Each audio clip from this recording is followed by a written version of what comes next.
After the spin of Otis and Carrier from the United Technologies portfolio, you'll have a company that's largely a commercial aerospace company. And that's fine, right? I mean, when the commercial aerospace cycle is working, but when the commercial aerospace cycle is slowing or even in a downturn, having something to offset that would be great.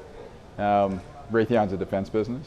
Defense businesses, just by their nature of the defense cycle, tend to have a different cyclicality than commercial businesses.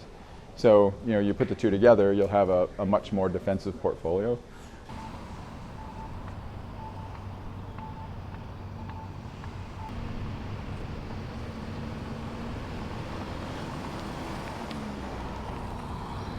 Defense businesses tend to throw off a lot of cash, so it's a business that will help them support product development on future projects.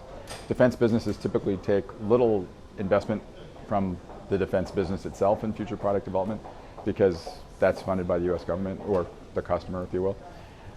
So you've got defensive portfolio, cash generation, and then really the third point would be when you think about bringing the two bits together, Raytheon has a very, very strong balance sheet, right? So they only have $2 billion of net debt on a very strong balance sheet. So when you bring the two companies together, it will strengthen the balance sheet of both. So balance sheet considerations, cash flow generation, and a defensive portfolio.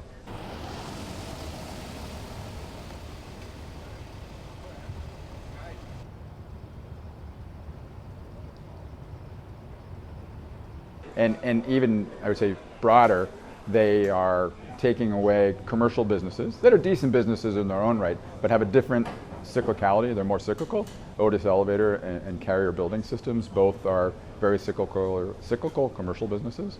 So after the spin, they get spun out. They replace that with Raytheon, which is a more defensive business, and you end up with just a broader, more defensive portfolio. Now, that being said, they will be the third largest aerospace company in the world, Boeing being number one, Airbus being number two. Raytheon Technologies, the new name of the company, will be number three. So it will also put them on very strong footing with breadth and depth of portfolio across both end markets, right? And you would expect over time for them to get synergies out of that, both in terms of end market and technology.